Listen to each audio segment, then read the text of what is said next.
তেজপুৰ বিশ্ববিদ্যালয়ৰ এটা দুৰ্ভাগ্যজনক খবৰ আছে।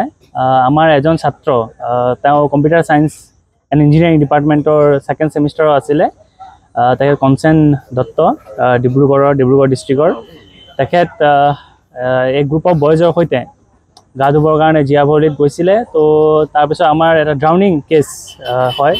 তো তেখেতক আমি টাইমছ হস্পিটেলত এডমিট কৰিছিলোঁ। ষ্টুডেণ্টখিনি এডমিট কৰি গৈছিলে, কিন্তু আনফৰ্চুনেটলি তেখেত ঢুকাইছে। আৰু এতিয়ালৈকেতো আমি যিখিনি পাইছোঁ আৰু পুলিচ কেছ হয় এইটো, আৰু পষ্টমৰ্টেমৰ গৈছে। ষ্টুডেণ্টৰ ঘৰতো ইনফৰ্ম কৰি দিয়া হৈছে, তেওঁলোকো উপস্থিত হৈছে। গতিকে এইখিনিয়ে বিশ্ববিদ্যালয়ৰ পৰা ক'ব লগা কথা। আৰু এতিয়ালৈকে তদন্তটো পুলিচে কৰিব। আৰু এতিয়া তেওঁ হোষ্টেল নীলাচল মেন্স হোষ্টেলৰ নিবাসী, আমি সেইটোৱে জানো। আৰু জীয়াভৰলীত তেওঁলোক গৈছিলে এই গৰমত বোধ কৰোঁ গা ধুবৰ কাৰণে। আৰু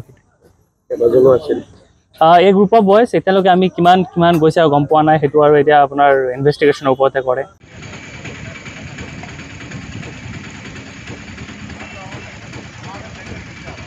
তেজপুৰ বিশ্ববিদ্যালয়ৰ এটা দুৰ্ভাগ্যজনক খবৰ আছে। আমাৰ এজন ছাত্ৰ তেওঁ কম্পিউটাৰ সায়েন্স এণ্ড ইঞ্জিনিয়াৰিং ডিপাৰ্টমেণ্টৰ সেকেন্ড সেমিষ্টাৰৰ আছিলে।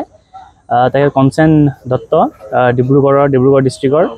তেখেত এক গ্ৰুপ অফ বয়জৰ সৈতে গা ধুবৰ কাৰণে জীয়াভৰলীত গৈছিলে। তো তাৰপিছত আমাৰ এটা ড্ৰাউনিং কেছ হয়।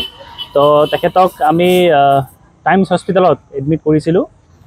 ষ্টুডেণ্টখিনি এডমিট কৰি গৈছিলে, কিন্তু আনফৰ্চুনেটলি তেখেত ঢুকাইছে। আৰু এতিয়ালৈকেতো আমি যিখিনি পাইছোঁ আৰু পুলিচ কেছ হয় এইটো, আৰু পষ্টমৰ্টেমৰ গৈছে। ষ্টুডেণ্টৰ ঘৰতো ইনফৰ্ম কৰি দিয়া হৈছে, তেওঁলোকো উপস্থিত হৈছে। গতিকে এইখিনিয়ে বিশ্ববিদ্যালয়ৰ পৰা ক'ব লগা কথা। আৰু এতিয়ালৈকে তদন্তটো পুলিচে কৰিব। আৰু এতিয়া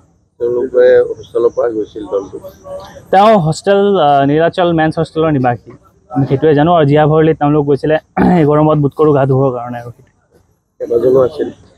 এই গ্ৰুপ অফ বয়জ এতিয়ালৈকে আমি কিমান গৈছে আৰু গম পোৱা নাই। সেইটো আৰু এতিয়া আপোনাৰ ইনভেষ্টিগেশ্যনৰ ওপৰতে কৰে।